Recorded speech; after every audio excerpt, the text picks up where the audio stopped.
10 12 week வந்து booking open ஆகாம ஃபுல்லாய் ஓடுனது. Advance புக்கிங்லயே எல்லாமே போயிட்டு புக்கிங்லயே ஓடின படம். ஹேமா மாலினி இருக்காங்க இல்லையா, அவங்கள மேக்கப் டெஸ்ட் தில்லானா மோகனாம்பாளுக்கு. ரேகா அவங்கள கூட்டிட்டு வந்தாங்க, குட்டி பத்னியோட ரிலேஷன் அவங்க. ஆனா இந்த மோகனாம்பாள் பாத்திரத்துக்கு அந்த பப்பிமா தான் கரெக்டா பொருந்துடாங்க. அரைவர் பப்பிமாவை ஒரு சீன்ல அரைவர் லாஸ்டா அந்த சீன் நடிச்சு காமிச்சாங்க பாருங்க. அதுக்கப்புறம் தான் நம்ம தூக்குல தொங்குறதுக்கு போயிடும். அந்த சீன் எல்லாம் அப்படியே தத்ரூபமா நடிச்சது, கண்குள்ளா காட்சி. அருமையான சீன் அது. அது இவரு மறந்தாரா இல்ல அந்த அம்மா மறக்கிறதுக்கு தெரியல. ஆனா இவர் ஒரு தெலுங்குல ஒரு டைலாக் சொன்ன உடனே அந்த அம்மா கொள்ளுன்னு சிரிச்சுட்டாங்க. 240 பேர் இங்க ஆரம்பிச்ச அந்த பிரியாணியா இருந்தா கடைசி இலை வரைக்கும் பிரியாணி. திருமலை தென்குமரியில ஆரம்பிச்சு அவங்க கன்னியாகுமரியில பணமும் விழுந்துரும் மோதிரமும் விழுந்துரும். அந்த பெருமாளோட சக்தி அது. திருப்பதி மலை வாழும் வெங்கடேசா. தங்கமயில் வழங்கும் அட்டகாசமான பிக் பாக்ஸ் ஆஃபர். உங்களுக்கான சிறந்த சலுகையை நீங்களே தேர்ந்தெடுக்க ஒரு வாய்ப்பு. இன்றே விரைந்திடுங்கள். என்னோட சித்தி பொண்ணுதான் வடிவு கரைச்சி இருக்காங்க பாருங்க. அவங்க எல்லாம் ஹாலிடேஸ்ல எல்லாம் நாங்கெல்லாம் ஒன்னா இருப்போம்.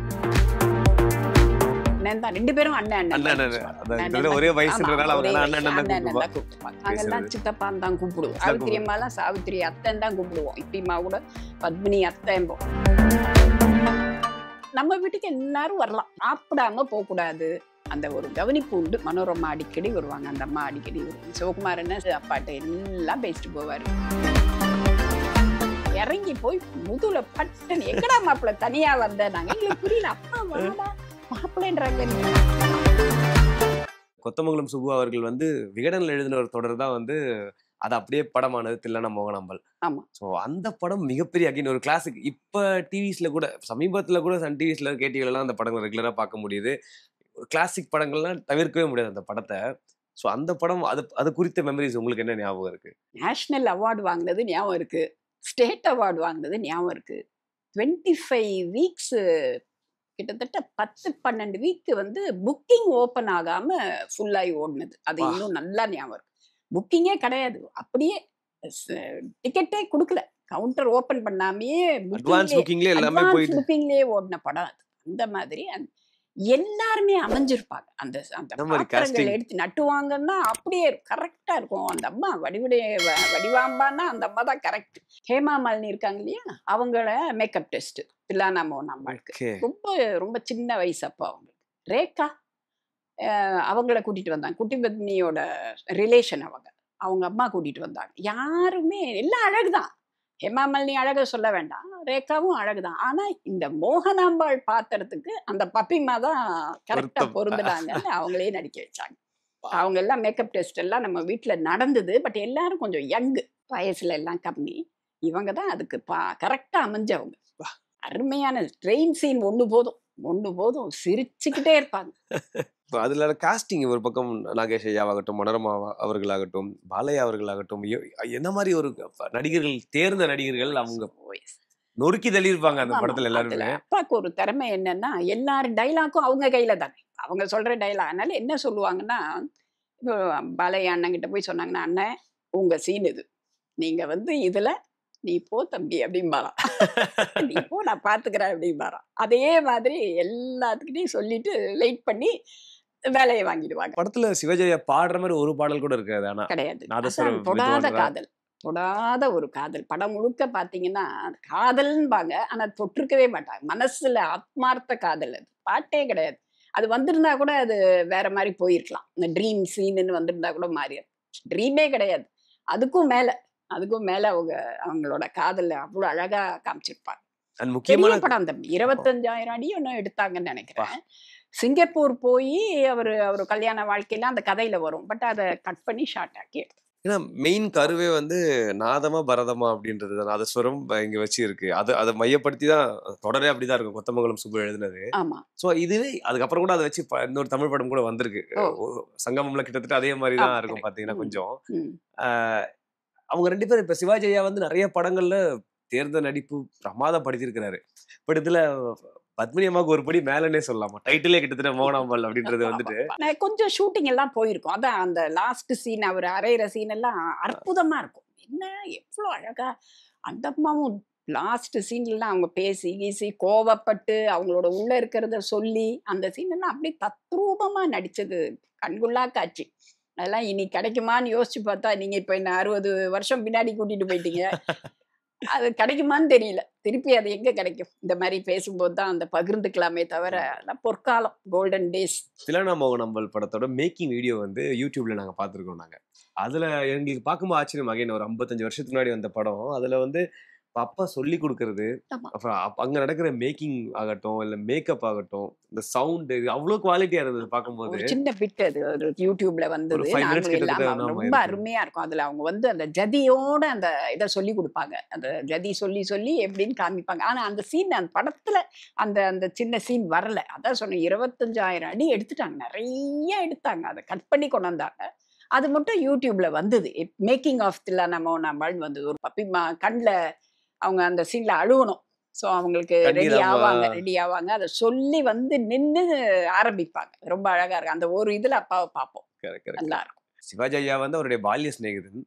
அவங்களுக்குள்ள நட்பு எப்படி வாடா போடா இருக்குமா, வாங்க போக கணேஷ் அண்ணன் தான் கூப்பிடுவாங்க. அண்ணன் பாரு, கணேஷ் அண்ணன் அண்ணன் தான். 2 பேரும் அண்ணன் ஒரே வயசுன்றதால அண்ணன் தான் கூப்பிட்டுப்பாங்க. 2 பேருமே ரசிச்சுப்பாங்க. 2 பேருமே ஏதாச்சும் அவங்களுக்குள்ளார டைலாக்ஸ் இப்படி இருக்கலாம் அப்படி இருக்கலாம் எல்லாமே சொல்லி காமிப்பாங்க. அப்பா வந்து நாங்க வந்து தில்லானால வந்து இவர் அரைவர், பப்பிமாவை ஒரு சீன்ல அரைவர். லாஸ்டா அந்த சீன் நடிச்சு காமிச்சாங்க பாருங்க, பிரமாதம். அப்பதான் நடிக்கிறதுன்னா டைரக்டர் நடிப்பு சொல்லி கொடுக்கறதா அப்பதான் நாங்க பார்த்தோம். அந்த மாதிரி பலாரும் நடி அரையிற, ஆனா கன்னத்துக்கிட்ட போல கை அந்த அடிக்கிற வரைக்கும் தான் தெரியுதே தவிர கன்னத்தை தொடல. அந்த ஒரு சீனை நடிச்சுக்கேன்னா அந்த ஒரு சீன் முக்கியம். அந்த அம்மா மனசுல வேற யாரோ இருக்காங்கன்னு இவர் தப்பா புரிஞ்சுட்டு இவர் கட கட கட கடன்னு திட்டிட்டு போயிடுவார். அதுக்கப்புறம் தான் அந்த அம்மா தூக்குல தொங்குறதுக்கு போயிடும். அந்த சீன் அப்படியே நடிச்சு காமிச்சாங்க. அப்ப நாங்க இருக்கிறோம், ரொம்ப ரசிச்சோம் நாங்க. அது ஏதாவது கிண்டல் பண்ணி இப்போ வந்து அப்பா வந்து நடிகராக தான் அறிமுகமானது, இப்போ நடிச்சுதான் காட்டுறாங்களா சிவஜயாக்கு? அவங்களுக்குள்ள என்ன மாதிரி உரையாடல் இருக்கும் அந்த மாதிரி செட்டில் பண்ணும்போது? ஒரே ஒரு சீன் மட்டும் எனக்கு ஞாபகம் இருக்கு. ராஜராஜ சோழன் ஷூட்டிங் நாங்க இருக்கோம். இருக்கும்போது இந்த பக்கம் லக்ஷ்மி இருக்காங்க, அவங்க பிச்சு உதறவங்க, அவங்களும் சொல்லவே வேணாம். அந்த மாதிரி ஒரு நடிப்பு. அவங்களோட டைலாக்க சொல்லி கொடுத்துட்டாங்க. ஏன்னா அவங்க குந்தவையா வராங்க. ரொம்ப ஒரு துடிப்பான ஒரு குழந்தை. சோழ சாம்ராஜ்யத்திலேயே அவங்க விரும்புறதோ சிற்றரசனை. அந்த கதையெல்லாம் சொல்லி சொல்லி இங்க நடிச்சு அங்க நடிச்சு அங்க நடிச்சு ஷார்ட் டேக்குன்னு போயிட்டாங்க. இப்போ நடிகர் திலகம் நல்லா பேசி முடிச்சுட்டார். இவர் பேசின உடனே அந்த அம்மா பேசணும். அந்த அம்மா நல்லா பேசிட்டாங்க. திருப்பி இவர் ஏதோ ஒன்று சொல்லணும், அந்த அம்மா ஒன்று சொல்லணும். இவர் அந்த பதிலுக்கு தெலுங்குல பேசினார். இவர் டக்குன்னு சிரிச்சிட்டாங்க, அந்த அம்மா சிரிச்சிட்டாங்க. ஏன்னா இவர் ஏதோ தெலுங்குல ஒரு வசன நடையா ஒரு கிண்டலா எதையோ, அருமையான சீன் அது. அது இவர் மறந்தாரா இல்ல அந்த அம்மா மறக்கிறதுக்கு தெரியல. ஆனா இவர் ஒரு தெலுங்குல ஒரு டைலாக் சொன்ன உடனே அந்த அம்மா கொல்லுன்னு சிரிச்சிட்டாங்க. திருப்பி கட் பண்ணி அப்புறம் திருப்பி அது எனக்கு நல்லா ஞாபகம் இருக்கு. அந்த மாதிரி கொஞ்சம் விளையாட்டெல்லாம் இருக்கும். ஒரு விளையாட்டு இல்லைன்னா தம்பி ஒரு சுவாரஸ்யம் இதுல இருக்காது. அப்படியே ஸ்ட்ரெயிட்டா வந்து ஸ்ட்ரெயிட்டா போறதுக்கு மிஷின் இல்லையா? பாத்திரத்துக்குள்ளாரையே போனாதானே நடிப்பு வரும். நிறைய நடிச்சிருக்கிறாங்க. நீங்க இப்ப அவங்களுக்குள்ள இருக்கிற நட்பை பத்தி சொன்னீங்க. கணேசன் தான் கூப்பிடுவாங்க, இவங்களும் பதில் கண்ணன் கூப்பிடுவாங்கன்னு. 2 குடும்பங்களுக்குமான நட்பு எப்படி இருக்கும்? நீங்க வீட்டுக்கு ரெகுலரா போவீங்களா? எங்கேயுமே நாங்க நாட் அலௌடு. எங்க வீட்டுக்கு எல்லாரும் வரலாம். நாங்க எங்கேயுமே தான் சொல்றேன். ரொம்ப சிவஜயா வீட்டுக்கு நீங்க போனதே இல்லையா? போயிருக்கோம். ஏதாவது சாந்தி அக்கா கல்யாணத்துக்கு போயிருக்கோம். அவ்வளவுதான். எங்கேயுமே நாங்க அலௌடு இல்ல. நம்ம வீட்டுக்கு எல்லாரும் வரலாம், யார் வேணா வரலாம், கவனிப்பாங்க. சாப்பிடாம போக கூடாது, அந்த ஒரு கவனிப்பு உண்டு. எல்லாரும் வருவாங்க தம்பி. மனோரமா அடிக்கடி வருவாங்க, அந்த அம்மா அடிக்கடி வருவாங்க. சிவகுமாரன்னு வந்து அப்பாட்ட எல்லாம் பேசிட்டு போவாரு. நிறைய கதைகள், புராண கதைகளும் இதிகாசங்களும் தான் சொல்லிக்கிட்டு இருப்பாங்க. ராமாயணம் ரொம்ப பிடிக்கும் அவங்களுக்கு. அதுல ஒரு சீனா சொல்லுவாங்க. அந்த ராமர்னா ஒரு தெய்வம் இன்கார்னேட் ஆகி மனுஷனா பிறந்தா கஷ்டம் நஷ்டம் இன்பம் துன்பம் சந்தோஷம் எல்லாம் எப்படி ஏத்துக்கிறாங்கன்றதுதான் ராமாயணம். ராமரோட அயனம், ராமரோட லைஃப் வாக்கு இல்லையா? அயனம்னா நட, அந்த நடபாதைன்றது வாழ்க்கையோட நட. அழகா அது சம்பூர்ண ராமாயணம் எடுத்தப்போ அவங்க விரதமா இருந்தாங்க. அந்த ஒரு வருஷம் என்னவோ ரொம்ப பவித்திரமா. ஏன்னா 25 வயசுலதான் அதை பண்ணியிருக்காங்க அந்த படம். வசனம் ரொம்ப நல்லா இருக்கும். பரதனா வருவாரு. இந்த கைகேயி பரதன் சீன் பாருங்க, பிரமாதமா இருக்கும். மாதிரி ஐயோ என்ன நடக்க போதோ தெரியலையேன்ற மாதிரி இருக்கும். அவர் வந்து அப்படி ஆக்ரோஷமா அம்மாவை பேசுவார். அண்ணன் மேல இருக்கிற அந்த பக்தி, அந்த அண்ணன் தம்பி பாசம்னா அது ராமாயணம் தான் அப்படிம்பாங்க. அப்படிதான் வாழணும் அப்படிம்பாங்க. சிவாஜி ஐயாவோட உங்களுக்கு தனிப்பட்ட முறையில எந்த அளவுக்கு உறவு இருந்துச்சு? அதாவது அவரோட வீட்டுக்கு நீங்க நாங்கெல்லாம் பேசுறது. சித்தப்பான்னு தான் கூப்பிடுவோம். ஓ அப்படிதான் கூப்பிடுவோம். எல்லாரையுமே அப்படிதான் கூப்பிட வச்சாங்க. எல்லாரையுமே ஒரு முறை உறவு வச்சுதான் முறை கூப்பிடுவோம். வச்சுதான் சாவித்திரி கூப்பிடுவோம். அம்மாலாம் சாவித்திரி அத்தைன்னு தான் கூப்பிடுவோம். இப்ப ஓ இன்டர்வியூன்றனால அம்மா அப்பெல்லாம் அத்தைன்னு தான் கூப்பிடுவோம். பப்பிமா கூட பத்மினி அத்தைம்போம். எல்லாருமே அப்படிதான் மரியாதை. மனோரமா அத்தைன்னு தான் கூப்பிடுவோம். வரலட்சுமி அத்தைன்னு தான் கூப்பிடுவோம். சித்தப்பான்னு தான் கூப்பிடுவோம். நம்ம வீட்டு ஃபங்க்ஷனுக்கு எல்லாம் வருவாங்க. வந்தாங்கன்னா நம்ம காலில் விழுந்து எப்பவுமே நம்ம வீட்டு பழக்கம் பெரியவங்க யார் வந்தாலும் காலில் விழுந்து கும்பிட்டுறணும்.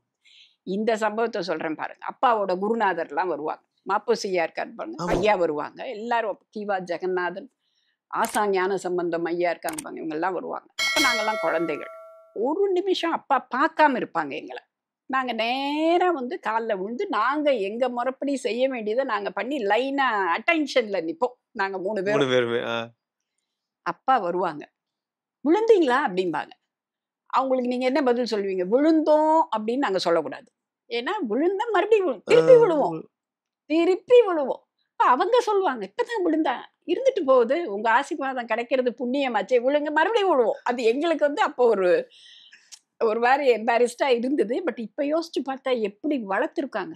அதுதான் அந்த பெரியவங்கன்னா விழுந்துடணும், என்ன ஏதுன்னு கேட்கக்கூடாது, காலில் விழுந்து கும்பிட்டுணும், வணக்கம் சொல்லணும்.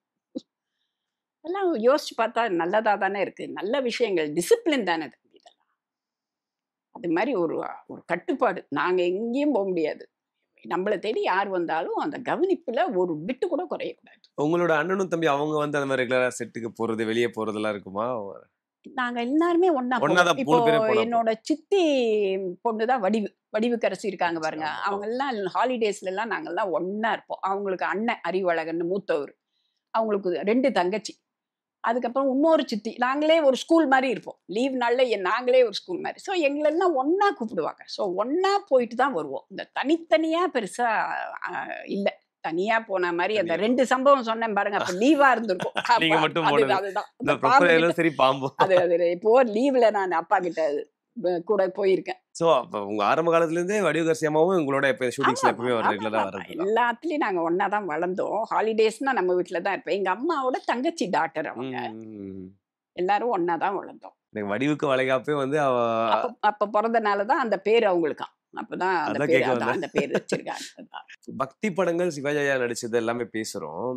கமர்ஷியலா டோட்டலா வந்து அவரே தயாரிச்சு பெரிய பெரிய படங்கள் இயக்குறாங்க. எல்லாமே வணிக ரீதியா மிகப்பெரிய வெற்றி அடையுது. ஒரு பெரிய படங்கள் பண்ற இயக்குனர்கள் தொடர்ந்து பெரிய படங்கள் தான் பண்ணுவாங்க. ஏன்னா அந்த மார்க்கெட் டிமாண்ட் பண்ணும், அவங்களும் அந்த மாதிரி தொடர்ந்து இயங்குவாங்க. ஆனா அப்பா சின்ன பட்ஜெட் படங்களுமே பண்ணிருக்காங்க அதுக்கு ஒரு கதை இருக்கு தம்பி. அது என்னன்னா, அந்த காலத்துல ஒரு சின்னதா அவங்களுக்கு மனசுக்கு ஒரு வருத்தமான இது என்னன்னா, அப்பாவால வந்து பிரம்மாண்ட படம் தான் எடுக்க முடியும், பெரிய ஆட்கள்ல வச்சாதான் அவரால திரைப்படம் எடுக்க முடியும்னு எல்லாம் ஒரு சலசலப்பு பேச்சு அடிபட்டிருக்கு. இத ப்ரூவ் பண்ணணும்னு தான் வாராஜாவா மாஸ்டர் பிரபாகருக்கு வந்து 7 வயசு. அவர் தங்கச்சி இருக்கு பாருங்க சுமதி, சின்ன குழந்தை, அதுக்கு 5 வயசு. இந்த 2 குழந்தையும் வச்சு மகாபலிபுரத்துல 1.5 மாசம் அங்கேயே போய் தங்கி அந்த கைடு மாதிரி அந்த குழந்தைக்கு கொடுத்து, ஒரு கல்வெட்டுல வர கதை தானே அது. கல்வெட்டுல ஒரு 10 வாக்கியங்கள் வரும். இது சாத்தியமானு கேட்ட உடனே அவர் சொல்லுவார், இருக்கலாம், உன் வாழ்க்கையில கூட நடக்கலாம், என் வாழ்க்கையில நடக்குமா, இது நடக்குமா அப்படின்னு அந்த குழந்தை கேட்கும். ஏன் நடக்கக்கூடாது, நடக்கிறதுனால தானே எழுதியிருக்காங்க. அந்த 10 வாக்கியமும் அந்த குழந்தையோட வாழ்க்கையில நடக்கும். இதான் அந்த கதை. 100 நாள் போச்சு அந்த படம். இந்த ஒரு தாட் அப்பாவுக்கு ஓடி இருக்கு. எதுலையுமே துணிவும் தன்னம்பிக்கையும் தைரியமும் அருளும் இருந்தா எதையுமே சாதிக்கலாம். சின்ன குழந்தைங்க நடிப்பு தானே, யார் நடிச்சா என்ன, நடிப்பு தானேன்னு இந்த வசனத்துக்கு அப்பா ரொம்ப முக்கியத்துவம் கொடுத்துருக்காங்க. அந்த குழந்தை நல்லா பேசும். பிரபாகருக்கு சொல்லவே வேணாம். அழகா அந்த தங்கச்சி திக்கி அந்த கொஞ்சம் தமிழ்ல பேசும். 100 நாள் அந்த படம் ஓடிச்சு நல்லா வாராஜாவா. அதே மாதிரிதான் திருமலை தென்குமரி. பஸ் கஷேத்திர யாத்திரை குடும்பமா கிளம்புவாங்க, ஒரு ஊரா போறது இல்லையா. அப்ப நாங்களும் லீவ், எங்களுக்கு ஆனுவல் ஹாலிடேஸ், எங்களையும் கூப்பிட்டுக்கிட்டாங்க. முன்ன போனது 3 பஸ் ஃபுல்லா ஆர்டிஸ்ட் பஸ்ல தான் அப்பா இருந்தாங்க.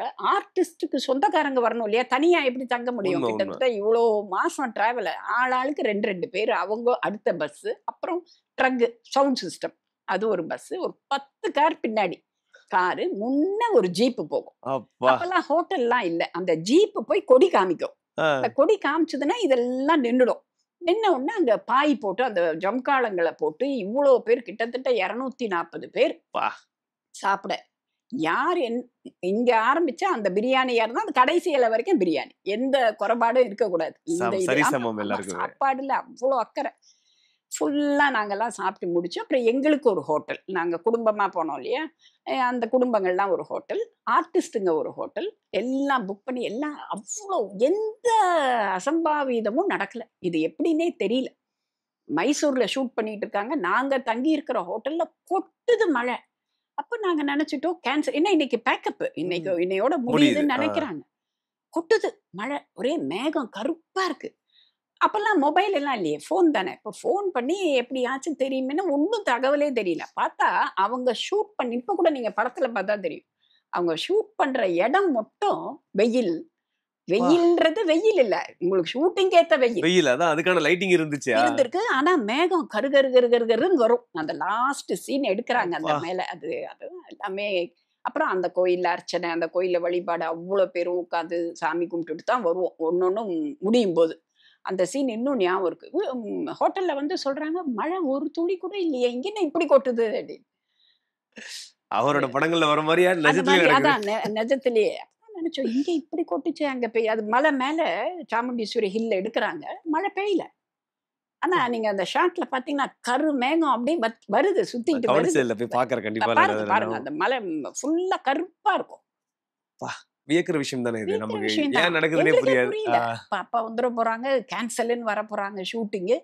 எங்களுக்கு இன்னும் ஒரு நாள் இங்கதான் இருக்க போறோம் போல இருக்கு, அவ்வளவுதான் எங்களுக்கு தெரியும். ஆனா ஒரு நாள் செலவை நினைச்சு பாருங்க, இவ்வளவு பேரை கூட்டிட்டு போய் ஹோட்டல்ல ரூமுகளை கொடுத்து, ஒரு வயிற்று வலி, ஒரு உடம்பு சரியில்லை, ஒரு ஜுரம், நினைச்சு பாருங்க. அதுக்கு டாக்டர், கூடயே டாக்டர் எல்லாம் வந்து ரொம்ப அருமையான படத்துல வந்து பாத்தீங்கன்னா திருமலை தென்குமரியில ஆரம்பிச்சு அவங்க கன்னியாகுமரியில முடிப்பாங்க. நாங்க போனது கன்னியாகுமரியில எடுத்து அதான் நான் சொன்னேன், கிளைமேக்ஸ முடிப்பாங்க. கன்னியாகுமரியில ஆரம்பிச்சு திருமலையில வந்து முடிச்சாங்க கதையில, ஐ மீன் நிஜம் இதுல. அப்படிதான் அந்த ஷூட்டிங் ஷெட்யூல் முடிஞ்சது. திருமலை தெய்வம் படத்துல கூட தென்கருணையில அறுபடை வீடு நம்ம பாக்குறோம். திருப்பதி கூட அப்படிதான் நமக்கு தெரிஞ்சது இல்லையா அந்த படம் மூலமா. மோதிரம் விழுவும், அது ரொம்ப நல்லா இருக்கும். அந்த அம்மா சொல்லும், இந்த மோதிரத்தை வச்சுட்டு நான் அதுக்கு பதிலா பணம், அது யாருக்கும் உண்டான ஒரு தாட்டு தானே. அது பார்த்தா பணமும் விழுந்துரும், மோதிரமும் விழுந்துரும். அந்த பெருமாளோட சக்தி அதுன்னு அதை காமிப்பாங்க. ஒரு பக்கம் காரைக்கால் அம்மையார் படத்துல வந்து புனிதவதியோடைய வாழ்க்கை குறிப்பு, இந்த மாதிரி அப்பா மக்களுக்கு புதுசான விஷயங்கள், அதாவது புதுசான அவங்களுக்கு அறியப்படாத விஷயங்களை வந்து தேடி தேடி வந்து இதை பாருங்க இதெல்லாம் இருக்குன்னு காட்டினது இருக்கு இல்லையா? எவ்வளவு மெனக்கிடுவாங்க அதுக்காக. அப்பா இந்த ஹோட்டல்ல போய் தங்கியோ, வெளியூர் போய் ஒரு லொகேஷனுக்காக எதுவுமே கிடையாது. அவங்களோட மனசுலயே ஓடும் போல, அந்த ஒரு படத்தை மனசுலயே எடுத்து முடிச்சிருப்பாங்க போல இருக்கு. எனக்கு என்னன்னா, இப்ப நம்ம நிறைய நீங்க சொல்ற அந்த டெக்னாலஜி வந்ததுனால நம்ம நிறைய வெளிநாட்டு படங்கள் பாக்குறோம். கூகுள் இருக்கு, சாட் ஜிபிடி இருக்கு, தட்டினா எல்லாம் வருது, தேடி போறோம், சர்ச்லாம் இருக்கு. 60 வருஷத்துக்கு முன்னாடி இந்த மாதிரிலாம் எதுவுமே கிடையாது.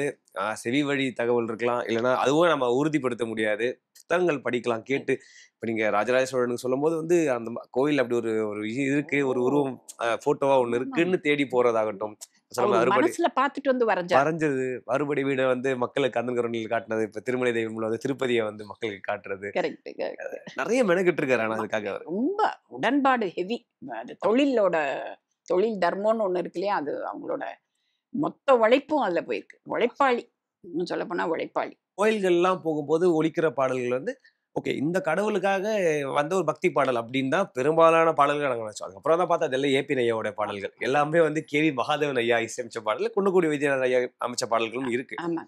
அவ்வளோ பாட்டு, அதாவது வந்து இப்ப திருவிழாடல் 13 பாட்டு சொன்னீங்க. இந்த தலைமுறையில கூட அந்த பாட்டு எல்லாருக்குமே தெரியும். நம்ம பிளே பண்ண ஒரு பாட்டு 2 பாட்டுல எல்லா பாட்டுமே கேட்டிருக்கோம். அந்த பாடல்கள்லாம் காலம் தாண்டி மற்ற படங்கள்ல யூஸ் பண்ணிருக்காங்க. இப்ப நாகர்குடி மேல இருக்கும் நல்ல பம்பேன்றது வந்து எல்லாருக்குமே தெரியும்.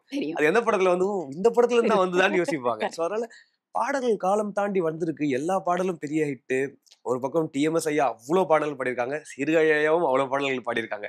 இது வந்து எனக்கு இசையன் கேவி மகாதேவன் ஐயாவுக்கும் அவருக்குமான ரொம்ப ஸ்நேகிதம். அவங்க பால்ய வயசு ஸ்நேகிதம். அந்த இன்னும் சொல்ல போனா நீங்க ஒரு கேள்வி கொஞ்சம் கேட்டீங்க, மூத்தவர் வாடா நீங்க. போடான்னு. ஆ. அந்த அளவுக்கு அப்பா வந்து மாப்பிள்ளைன்னு தான் கூப்பிடுவாங்க அவரை. மாப்பிள்ளை வாடா மாப்பிள்ளை அப்படிம்பாங்க. ஆனா அந்த அவர் மாதிரி. எல்லாரும் மாமானுக்கு ஒரு முறை ஆமா, எப்பவுமே அப்பா சொல்லுவாங்க. மட்டும் மாப்பிள்ளைம்பாங்க. ஓ ரொம்ப ஆமா ஆமா அப்பா மட்டும் மாப்பிள்ளை வாடா மாப்பிள்ளை. அந்த டா போட்ட ஒரே ஜீவன் ஒரே நாங்க எங்களோட அனுபவத்துல சொல்றேன். வாடா மாப்பிள்ளை அப்படிம்பாங்க. நாங்க வந்து ஆனந்த் தேட்டர்ல ஏதோ ஒரு படம் பார்த்துக்கிட்டு இருக்கோம். அப்பாவும் இருந்தாங்க, இங்கிலீஷ் படம். முன்னாடி ரோல யாரோ தனியா உட்காந்து பாத்துக்கிட்டு அப்பா பாத்துட்டாங்க. அப்பா பார்த்து இறங்கி போய் முதுல பட்டுன்னு எங்கடா மாப்பிள்ளை தனியா வந்த நாங்க எங்களுக்கு புரியல. அப்பா வாடா மாப்பிள்ளைன்றாங்களேன்னு பார்த்தா கேவி மாமா. எங்க வந்தேன்னா இல்ல இந்த படம் பார்க்க வந்தேன். அந்த மாதிரி நட்பு. சம்பூர்ண ராமாயணம் அதுக்கும் முன்னாடியில இருந்தே ஒரு நட்பு இருந்திருக்கு. அவங்க கதை வசனம் இல்ல நடிக்கிறது காலத்துல இருந்து இசையமைச்சிட்டு இருக்காங்க அவருக்கு இல்லையா, அவரோட ஆமா, படங்களுக்கு. எல்லா படத்துக்கும் கூடயே இசையமைச்சது அப்ப. தொடர்ந்து நம்ம சொல்ற எல்லா படங்களும் நவராத்திரில இருந்து திலன மோகனம்ல இருந்து பக்தி படங்கள் எது எடுத்துக்கிட்டாலுமே கேவி அம்மையா தான் வந்து தொடர்ந்து பாலிய சிநேகிதம் அவர்கிட்ட அசிஸ்டண்டா இருந்தாரு பாருங்க புகழேந்தி மாமா. அவரும் ரொம்ப அப்பா கூட டிராமால இருந்தவர். அவரும் ஒரு படத்தை இசையமைச்சிருக்காருல்ல. குருதட்சணை 80களில் வந்து வேறு சில இசையமைப்பாளர் கூட இளையராஜா சாரோட பாட்டுன்னு சொல்லுவாங்க. அந்த மாதிரி வந்து இந்த தலைமுறையில வந்து எல்லாமே ஹிட்டான பாடலாம் எம்எஸ்வி ஐயாவோட பாடல்னு இதுல இருக்கும். கேவி அம்மையா தொடர்ந்து இவங்க பண்ணது எல்லாமே இவங்க 2 பேரும் இணைஞ்சது. அத்தனை வெற்றி பாடல்கள் இருக்கு 2 பேரும் சேர்ந்து கொடுத்தது இல்லைங்களா? பாட்டுமே ஹிட் தான் சொல்றேன். தியேட்டர்ல பாடுவாங்க, எல்லாரும் கை தட்டுவாங்க, பாடுவாங்க, கூட சேர்ந்து எல்லாம் அதே ராகத்துல பாடுவாங்க, ஒரு ஆர்வமா பாடுவாங்க. ஒரு பாடல் போதுமா, அப்படி ஒரு நாள் போதுமா, ஒரு பாடல் போதுமா, அவங்கள பத்தி பேசலாம் ஒரு நாள் போதாது. இந்த கூட்டணி அதுக்கப்புறம் திடீர்னு குன்னக்குடி வைத்தியநாதன் ஐயாவுடைய இணைஞ்சு அதுக்கப்புறம் 69-70ல இருந்து தொடர்ந்து கடைசி படம் வரைக்கும் அப்பா வந்து அவரோட தான் வேலை பார்த்தாங்க. அது எப்படி நடந்துச்சு? அப்பாவுக்கு ரொம்ப யதார்த்தமான ஒரு நல்ல ஒரு நண்பன் ஆயிட்டாரு. கூடயே இருப்பாரு, அப்பா கூடயே ராகங்க. ஏன்னா அவர் வயலின்ல வித்வான். வயலின் பேசும். குன்னக்குடி மாமா கையில வயலினை கொடுத்துட்டீங்கன்னா பேச ஆரம்பிச்சிடும் அந்த மாதிரி. அதனால அது இசையில பாட்டுல ரொம்ப ஆசை. நான் வீட்லயே பாடிட்டே இருப்பாங்க அப்பா. ஏதாச்சும் ஒரு பழைய பாட்டு அந்த மாதிரி பாடிட்டே இருக்கிறதுனால அவங்களுக்கு அந்த ஃப்ரெண்ட்ஷிப் கொஞ்சம் நல்லாவே இருந்திருக்கு. அவருக்கு வாய்ப்பு கொடுத்துட்டே தான் இருந்தாங்க. தங்கமயில் வழங்கும் பிக் பாக்ஸ் ஆஃபர். தங்கத்துக்கு வெள்ளி சேதாரத்தில் தள்ளுபடி. 1 கிராம் தங்கம் வாங்கினால் 400 ரூபாய் வரை தள்ளுபடி என வகை வகையான ஆஃபர்.